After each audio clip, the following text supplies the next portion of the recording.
तन्वी कोलते पहिल्या दिवसापासून छान खेळते आणि हे बघून टोळीच्या पोटाखाली आग लागली आहे. आता शोचा लो स्टँडर्ड झाला आहे, तर त्यामुळेच कधी दरवाजा तर कधी खिडकी. तन्वी कोलते पहिल्या दिवसापासून छान खेळते आणि तीच बिग बॉसची विनर झाली पाहिजे. तन्वीला आता खिडकी घेऊन जाणार, खिडकी उघडणार आणि सिगारेटचा धूर बाहेर जाणार. अशा प्रकारच्या भन्नाट कॉमेंट्स या प्रोमोवरती आहेत, पण त्या फक्त एकाच व्यक्तीविषयी आहेत, ती म्हणजे तन्वी कोलते. कधी पॉझिटिव्ह आहेत तर कधी निगेटिव्ह आहेत. चला तर बघूयात नक्की तन्वीने काय केलं आहे.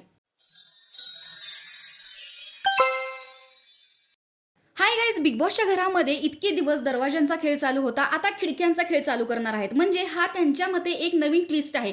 आता इतके दिवस त्यांच्याकडे पॉवर की होती, त्यामुळे पॉवर की असल्यामुळे प्रत्येकजण ती चोरायच्या पाठीमागे लागलेला होता की ही पॉवर की मला कशी कमवता येईल, जेणेकरून माझ्याकडे ती पॉवर येईल. त्यामुळे मागच्या आठवड्यात बिग बॉसनी डेंजर की आणली, त्यामुळे प्रत्येक सदस्याचं असं चाललेलं होतं की नुकसान होणार, म्हणजे माझ्यापासून ही पॉवर की डेंजर की दुसऱ्याला कशी देता येईल, म्हणजे माझ्यावरती जे नुकसान येणार आहे ते मी दुसऱ्याचं नुकसान कसं करू, याच्यासाठी सगळे प्रयत्न करत होते. पण आता नवीन ट्विस्ट आलेला आहे की बिग बॉसनी आता खिडक्या उघडलेल्या आहेत, म्हणजे दरवाजे बंद केलेले आहेत. त्यामुळे प्रेक्षकांचं असं म्हणणं आहे की काय दरवाजे खिडक्या यांचा खेळ लावलेला आहे, नवीन काहीतरी ट्विस्ट आणा आणि या खिडक्यातून कोणते तरी नवीन संकट येणार आहे, कोणते तरी नवीन आव्हान येणार आहे किंवा इतर पाहुणे येणार आहेत.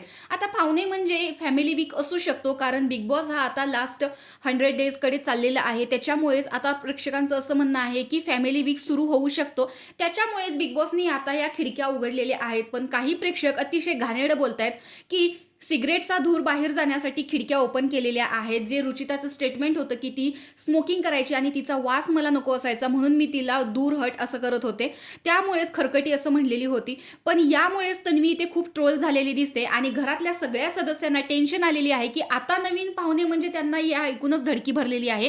तर तुमच्या मते नवीन पाहुणे येणार म्हणजे कोण, आणि तन्वीबद्दल जे स्टेटमेंट केलेलं आहे ते चुकीचं आहे की बरोबर, हे कमेंट बॉक्समध्ये सांगायला विसरू नका. अशाच रिव्ह्यूच्या अपडेटसाठी सबस्क्राईब